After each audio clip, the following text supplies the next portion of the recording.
papyrus. And everything about the histories of papyrus also takes us into the history of World War II. And we start to understand why we won in World War II. And the subject that really is built around the Midnight Cry message is the subject of the King of the South. Of the what? King of the South. What's that? So in Daniel 11 we have the King of the North and the King of the South. Yeah, sorry. And we have most of our understanding is from the perspective of the King of the North. So when we come to understand end-time prophecy, we're always looking at it from the perspective of the King of the North. That's Russia, is it? King of the North? No, the United States. Oh. So we take it from the King of the North, and then we're behind in understanding then what is the King of the South. Well, they're propagating spiritualism rapid on the TV channels, on the radio, everywhere. Perhaps we can... That's the King of the South, isn't it? Okay, if anyone wants to talk, please just put your hand up, and then Sister Tess will say yes or no. I'll make it relevant to Okay. what the Please, no outbursts, no shouting. It's being videotaped. Okay. So perhaps if we were to turn to Daniel 11 verse 14. Do you need a Bible? No, I'm trying to... I don't know what I'm doing. I'm just trying to Okay. video it. Well, we You'll can read it. video You've that. got a Bible, didn't you? You've been Bible. Yeah, I'll put it on my app. If we were to look at Daniel 11 verse 40, it gives us a part A and a part B. 2 times the ends.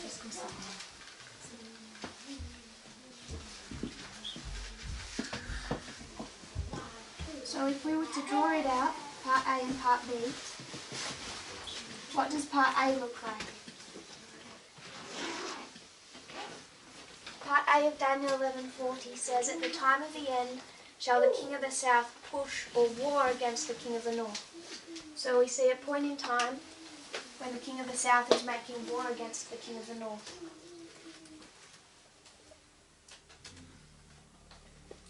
And this is 1798. I'll just find the notes for this.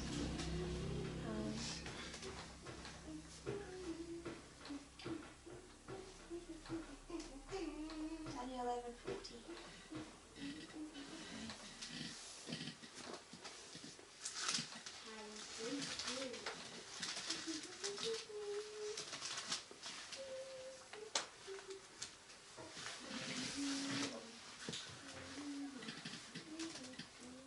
When you're speaking and asking a question, you don't want anyone to answer, do you? You're just asking it. No, when you put your hand up. Pardon? When you put your hand up. I'll try and keep my eye out for hands. Just put your hand up if you're going to say something. What was that? Daniel 11? 40? Put your hand up, Jeff. So we've got it? Yeah. Yeah. And Ellen White says that it's at the time of the end, as the verse speaks of, at the time of the end shall the king of the south push a war against him. And she says it's at the time of the end that the first angel's message would be proclaimed. And the book of Daniel would be unsealed, knowledge of prophecy would increase. And that time of the end is 1798.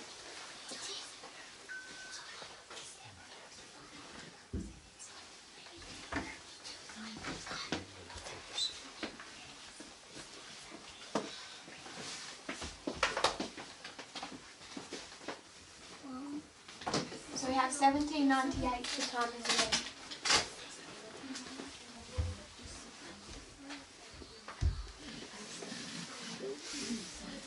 And then in the verse,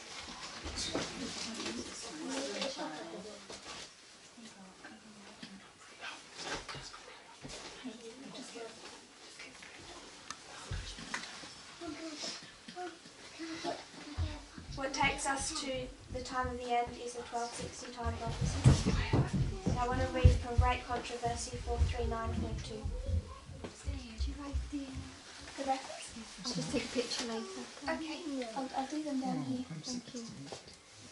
Great Controversy 439.2. she says, power was given unto him, this is the power was given unto the king of the north, the papacy, to continue for 40 months. And says the prophet, I saw one of his heads as it were wounded to death. And again, he that leadeth into captivity shall go into captivity. He that killeth with the sword must be killed with the sword. The 40 and 2 months are the same as the time and times and the dividing of time, the 3 years and a half, or the 1260. So she lines up these different time prophecies that equate to the same time span of the 1260 years. And this is the time of the papacy. So at the end of this time prophecy, or at the end of the 1260, she says one of the heads is wounded. And then she says, she quotes, he that leadeth into captivity shall go into captivity, he that killeth with the sword must be killed with the sword. So AD 538 to 1798 is the 1260, and in 1798 then what we have is the deadly wound.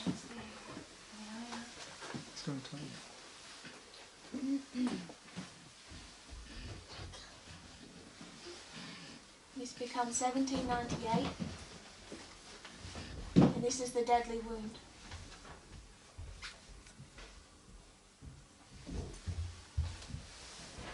And note that she also says that he that leads into captivity would go into captivity, and he that killed with the sword must be killed with the sword. So we also then have to understand that the papacy not only received a deadly wound, but that it was also went into captivity at this time. And it was also going to die, it had to be killed.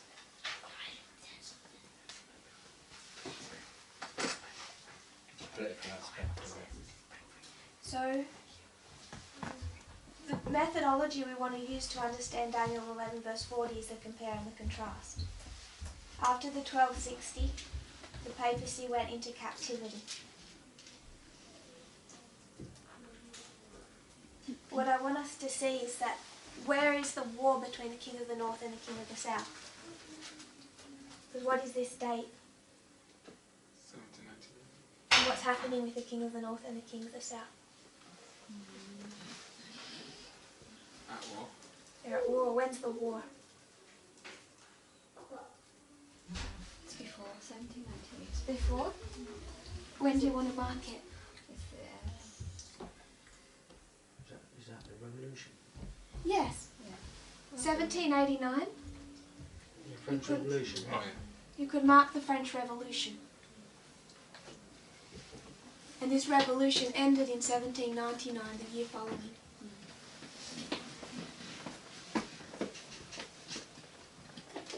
So what you have is this ongoing war of the French Revolution, and it's in 1798 that the deadly wound is inflicted. So in 1789, really before they're already pushing against the papacy because they've expelled the Jesuits, they've already started working against the papacy. It's in 1796 that you have the actual battle of that time period, when the papal forces come against, the papal troops come against the French troops, and there's an actual battle led by Napoleon, and the papal troops are defeated. So you have an actual battle in 1796. But before this, even in 1791, their diplomatic relationship breaks down. We have this history. But 1798, Ellen White marks as the deadly wound. So if we were to, then she talks about the deadly wound, but then she quotes from Revelation 13:10. If we would turn to Revelation 13:10.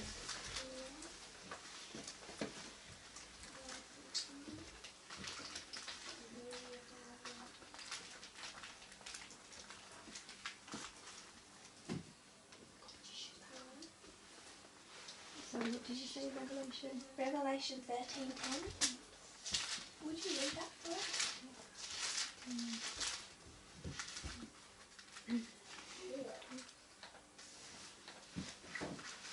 He that leadeth into captivity, he that leadeth into captivity shall go into captivity. Is that the one? Yeah. He that killeth with the sword must be killed with the sword. Here is the patience and the faith of the saints. So Ellen White then applies this to the papacy. He led into captivity, so he had to go into captivity. He killed with the sword, so he must be killed with the sword. So then the question is, was the papacy just wounded, or did it die? Wounded. Didn't fully die. But if it killed with the sword, it had to be killed with the sword. So you're saying it fully died? Actually? How do How we can it understand resurrect that? if it was fully killed? It says, "He that leadeth into captivity shall go into captivity. He that killeth with the sword shall be killed with the sword." So we know this is talking about the papacy. So, is there a difference between captivity and being killed? I think they're different. They're different parables you could lay over the one line. Like you could make it a story of captivity, or you could make it a story of dying and death, or wounding and death. Depends, I think, on what lesson you want to draw. Could it be that, okay, the captivity could be talking about the wound that he sees? So if we talk about captivity, and we want to compare and contrast, who are we going to compare it with? Explain more. If we want to understand what captivity looks like, where should we go to understand captivity? Babylonian captivity? And who are you talking about? You talk about Babylonian captivity. Preach to those who were in prison. And again, Babylon didn't go into captivity, did it? Captivity of the flesh. Who went into captivity? But Cyrus took Babylon. So Cyrus is a two-horn power, like America, two-horn power. So if we talked about Babylonian captivity, we're talking about Israel. So then what we would have to compare and contrast is, if we were to treat that as a captivity, take captivity as a parable, we would have to compare the captivity of Babylon with the captivity of Israel.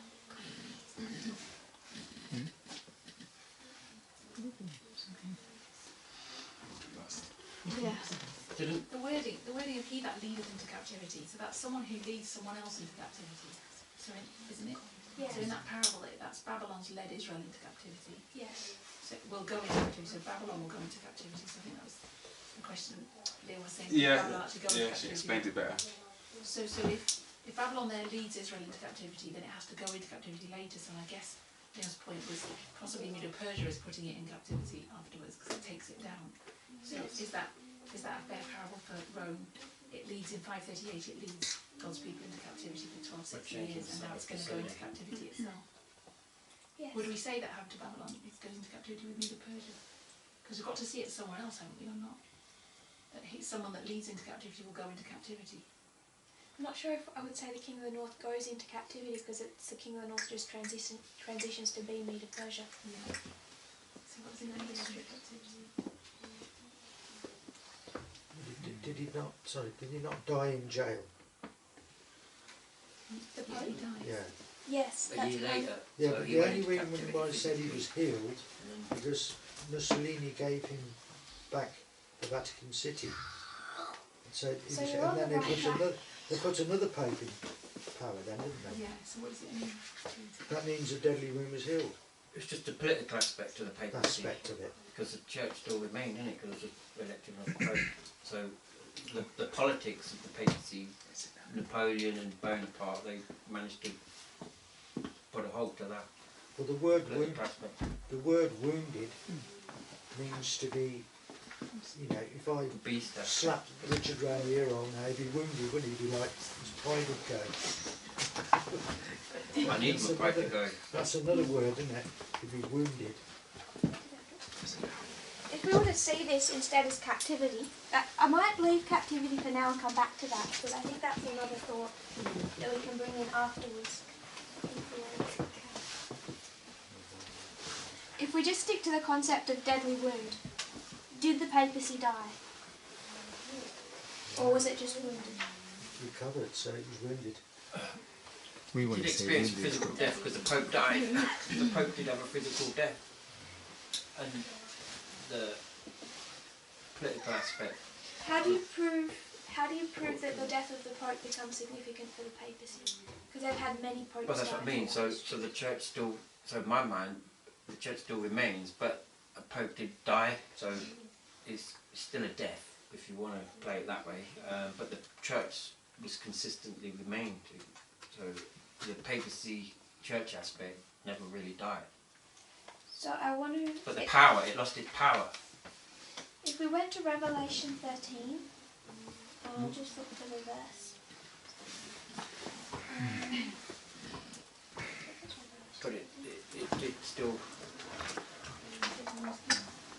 17 verse 8. Revelation 17 verse 8. 17 verse 8. Would you read that, Brother Richard?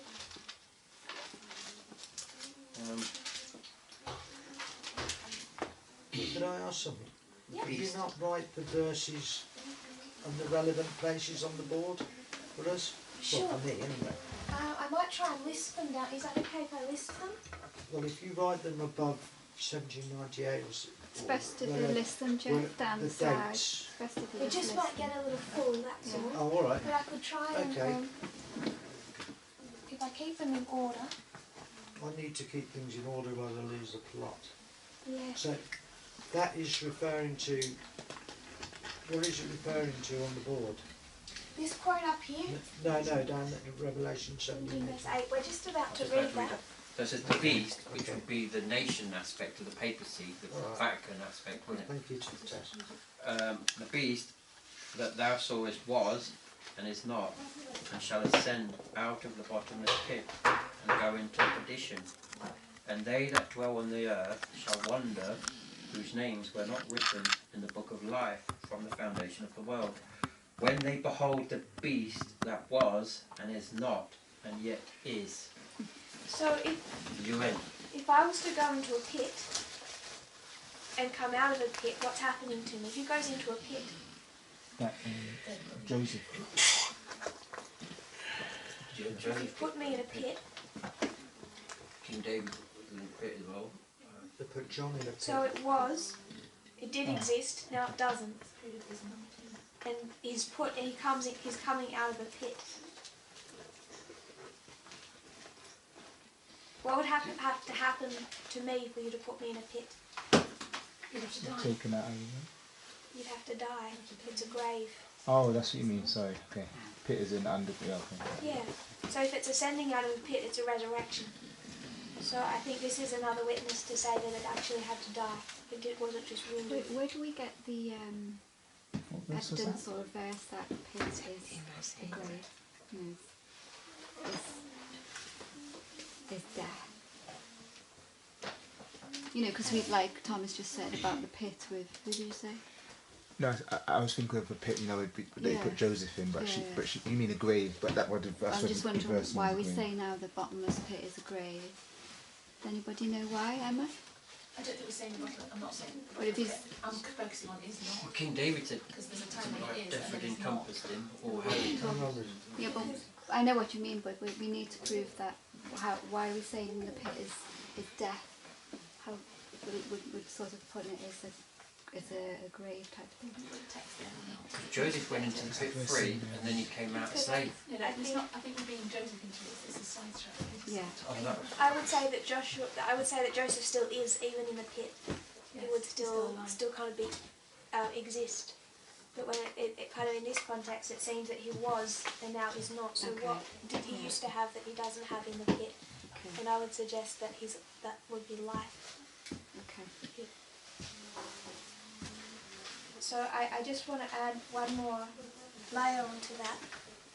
And this is a quote, it's AMR 354.1.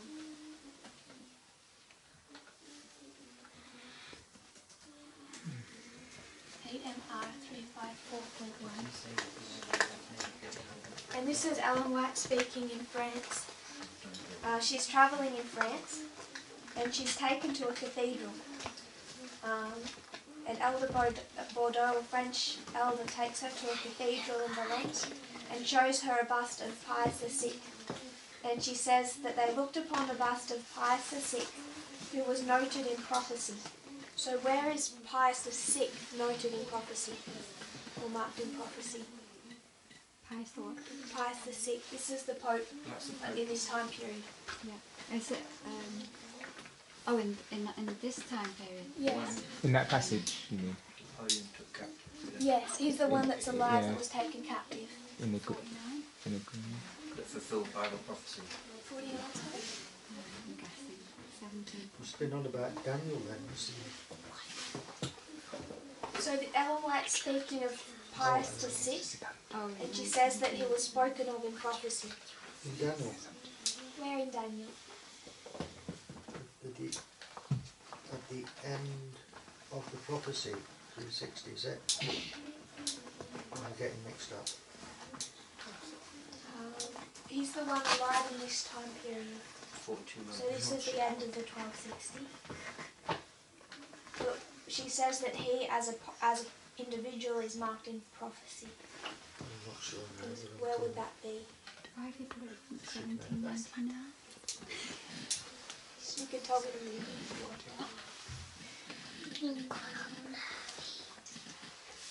So she says Pius the Sixth was spoken of in prophecy. It was Pius the Sixth who was led into captivity and died in captivity. So Should have known when we go into Daniel chapter 2, in Daniel 2, Daniel says, points to the statue and he points to the head of gold, and he says this isn't just Babylon, this is Nebuchadnezzar. He says you're this head of gold. So he connects the king with the kingdom and makes them inseparable. That those kingdoms of Bible prophecy are also representing the leading king. So you could look at Greece, but if you look at Greece in the book of Daniel, it begins and ends with Alexander the Great. Even though Greece began before then and extended after then, it's specifically speaking about Alexander the Great. So it connects it to its king. And Ellen White here says it's Pius VI who prophecy spoke about as going into captivity. So she's taking all of this language about the papacy and connecting it to the Pope himself. She says he's the one marked in history who received the deadly wound. So she says it's not the papacy that received the deadly wound, it's the Pope. She says his heart is encased in a marble monument where the bust is located. She says we felt rather solemn as we looked upon the monument of this man noted in prophecy. And she says that he was led into captivity in 1798. And Brother Jeff, she then says he died in captivity. When did he die in captivity?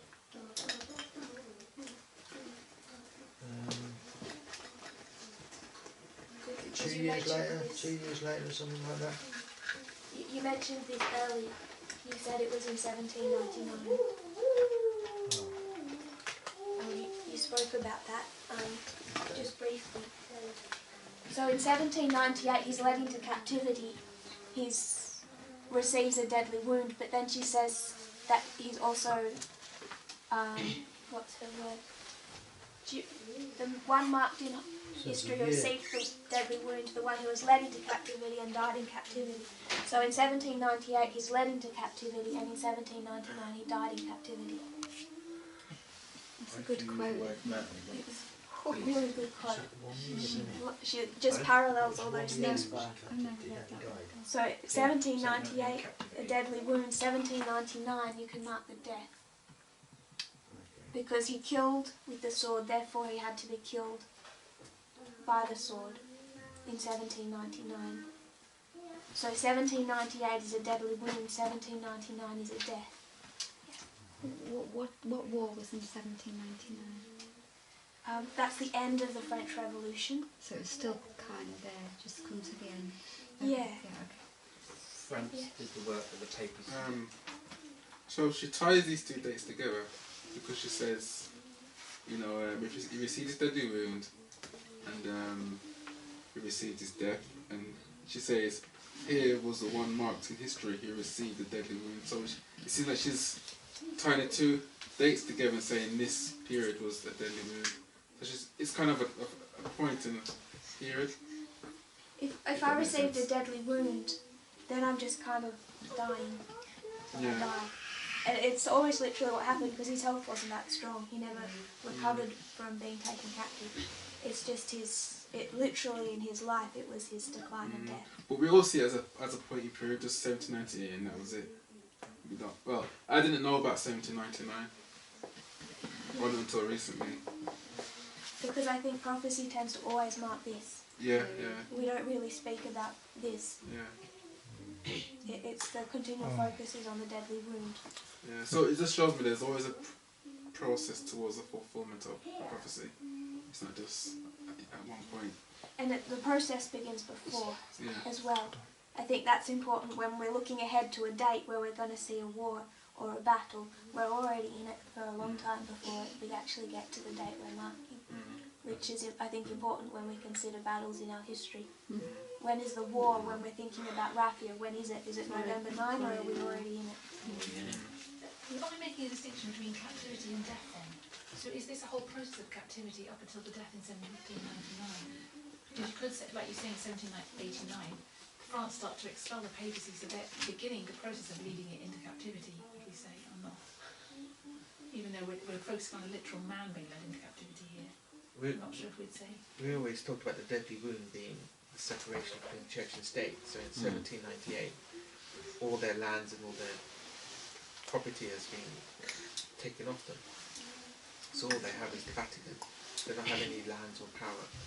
That's our standard answer. I'm just wondering if that's still They correct. actually do. Yeah. They have their papal states all through this history. I think it's 1849 they lose the papal states. And then 1889 I think they 50 lose. years later. It's all through 1799 to around the 1900. They're progressively just losing everything. So when we say led into captivity, how are we defining that? Is it just with this man being taken into captivity, or is it a process of them expelling? I don't know. Is that how we see it? Just this man being taken into captivity? I don't think they ever regain their. They never. The popes after this can't build the same authority. Sorry, Brother Tom. Sorry, I was just going to ask, similar to Emma's question. So, I can't remember the verse that you read in Revelation 13 about the deadly wound. What verse was that? Verse 3? You got the other little one. Yeah, verse 3. Yes. So, that is 1798, but that's the wound, and then you're saying the death comes later. Yes. Okay, so are we correct to say that verse 3 is not the death, it's just the wound as we've always understood it? I think so. Yeah, okay, alright then. And then we went to verse 10 And as then you well. went to verse 10. In verse 13? Chapter 13, verse 10. And then that's the death. So that would be 1799. Well, Yes, Can I you think write that chapter and verse on the board then? 13, 3 and 10. you don't lead it into captivity. It says, Okay. So that captivity is happened in 1798. He went into captivity, and then he dies in the following. Yeah. Okay. Yeah, right. Can't part of their captivity be because 1798, like we put the first angel in one sense, that Jesuit started giving the first angel's message. So can't the papacy come into captivity because it says the devil's under subjection to just men, to holy men. So as Christianity started, the process of Christianity coming into its purity, its fullness, I mean, not quite at the beginning, but the first, second and third angel's message preached properly, papacy was under captivity to the righteous because the righteous are no longer in sin. That's just something that came to mind. But, I guess it frees up that opportunity now. You can have those three angels' messages begin. It almost seems to me that there's a tag team going on when Satan is forced to allow God to do a work. And then we find that when the Millerites start to fail, you get past 1888, you get into the 1900s, then they're forced to step back and you have World War I, World War II, then Satan's doing the work. So it's almost like a tag team. It's not until we get into our history that you have both movements running parallel. So are we happy with these deadly wound and death? Great, that. And then we see, as it said, it goes, it was, it is not, and it shall ascend. So what do we know is going to happen in the future? And ascend. It has to resurrect and ascend. So So this is spiritualism, because you can't resurrect, can you? So it's spiritualism taking place here. Also the counterfeit. Yeah. Because this is how it Yeah. counterfeits Christ, and I think that's another witness, because Christ did actually die. Yeah. So if it's going Yeah. to counterfeit it, Yeah. Of course. Yeah. Christ died, it had to die and resurrect. But he's resurrected from a satanic power. Yes. Yeah. So then, if we went to Daniel, back to Daniel 11 verse 40, and we read part B. So this is the first time of the end, now we have the second time of the end. It says at the second time of the end, the king of the north comes against the king of the south. It says, like a whirlwind with chariots, horsemen, many ships, that he'll come into the countries, overthrow and pass over. So part A is the king of the south coming against the king of the north, and part B is the king of the north coming against the king of the south. And when do we mark that time as the end? So what did you say, Daniel 11:40? Daniel 11:40. It's kind of what all of the structure we're Part A, building. Part B.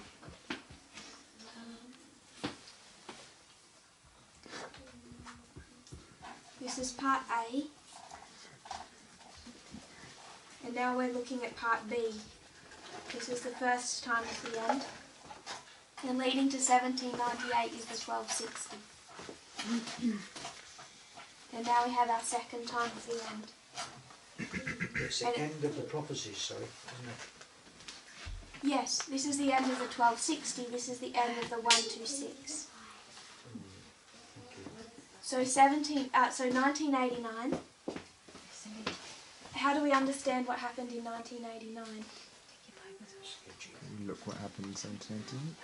Yes, but if we were to treat this verse like a parable, that means we have to take the two parts and we have to compare them and contrast them. So when we come to 1989, there's a war between the king of the north and the king of the south. And where do we see that war? The Berlin Wall, wasn't it? 1989 was before. Afghanistan. Started before. When would you want to mark it start, if you were to give it a start point? 1979.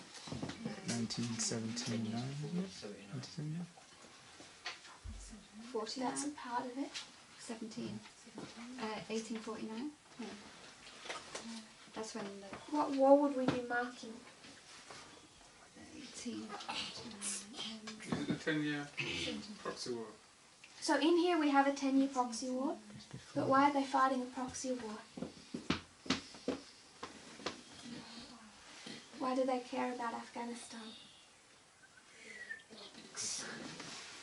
Bush scene is overflowing over the communistic nations, Sorry, the Tess, atheistic nations. I don't know what the 126 is.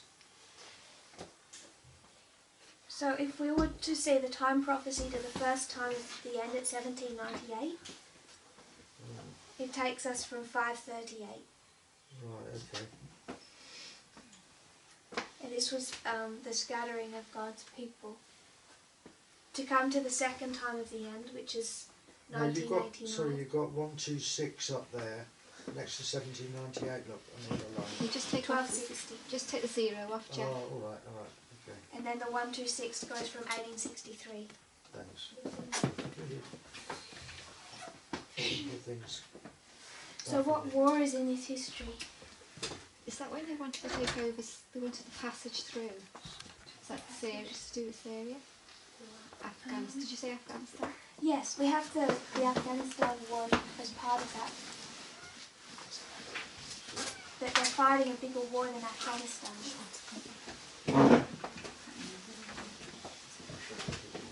The USSR. Sorry? Fighting the USSR. And what was that war? Cold? No. The, War. was that? I was going to say the Cold War, but The no. Cold War. Cold War, the Cold Really? War, yeah, that's it. So this is the history of the Cold War. So the King of the North and the King of Ah. the South have been fighting Okay. prior to the time of the end. Yeah, okay. The war begins before, we're just marking a turning point. Mm. So this one you could mark it as 1945 or 1947, depends on Okay, yeah. who you read, where exactly you want to mark the beginning. Because these are because when you answer these questions, we're all buffing our brains, but I suppose the answers are really there from the prior history. So those two marking there, they're just the ending, but obviously they had begun years beforehand. Yes. What you're bringing out, yeah. The war is this before, Yeah, yeah. and then we get to that point. Mm. So if 1945 to 1989, we're marking this Cold War between King of the North and King of the South, and then in this history you have battles and proxy wars and all kinds of issues, but then prophecy marks a turning point, which is 1989. Sorry, what's a proxy war exactly? I can't remember now. Is it? This one is Afghanistan. Proxy war is where you use other people to fight. It's really you fighting. Behind the scenes. Yeah, so it was America was fighting against Russia, but they were doing it via Islam. via Afghanistan. So America was supporting the Mujahideen against the Russians who were supporting the Afghanistan state. So proxy is like it's behind the scenes. So it's like what's going on in Yemen now, then, is it? Yes. And Venezuela and Syria and Afghanistan still, and Ukraine, much of the world. It's quite split. So if we mark 1989 as the second time of the end, what are we marking as? It's the wound of the King of the South. So you want to mark it as a deadly wound? Is it? The King of the South? When does the Soviet Union end? 1989. Does it? Oh no, it doesn't. No, it ends. 91. It's a wound. Yeah, it's not dead. 1991. So 1989 isn't the end of the King of the It's a South. deadly wound. Because the King of the South doesn't end. It's Panion. Skipping ahead. So 1989 becomes the deadly wound. It's not the death of the King of the South. This is a progressive fall. 1989, you have the Berlin Wall fall, but the Soviet Union doesn't cease to exist in 1989. So if we're going to mark, for me it was a battle to read Daniel 11:40 and see 1989 because the Soviet Union doesn't end until 1991. And I struggled to understand why we would mark 1989 prophetically. But it's the same as 1798, it's not the death. Prophecy marks the wounding, not the death. Because at the deadly wound it becomes inevitable now. Is that new insight? No. To see it as deadly wound and death. Yeah, and to see it progressively die in 1798, 1799, 1989, 1991. I think it is new to mark it. Yeah. Because what this teaches us is what we haven't been seeing in this movement since 2016 when we say the King of the South never died. Yeah. We say the King of the South was Russia, not the Soviet Union, that existed all through that history, and we made a mistake saying it died here. And if we see it this way, it did die. So you're going to bring out some significance about that, or is it just not really? It's just the main point of that is Revelation 13, 10 and 3. Is that the main point? Or does that bring us to another type of view or conclusion that we understand, or is it just a new point to see it? I think this shows in Daniel 11:40 how we can make the same conclusions much more easily just in the verse. Because we could come to the same conclusions going through Pyrrhus history, through Acts 27, and we could lay out, but we can actually see it in the verse. Because if we say that there was a deadly wound and then a death, if we compare and contrast the two, what had to happen to the King of the South after 1991? What had to happen, did you say? Yeah, what has to happen to the King of the South? Oh, he has to die? And then Resurrect? resurrect. So just by using the verse itself, we know that after 1991, the King of the South has to come back. So where are we seeing that in the verse? Is Daniel 11? Daniel 11 you're referring to, or Revelation 13? Daniel 11:40. Revelation 14, okay. But we're taking part A and part B and comparing them.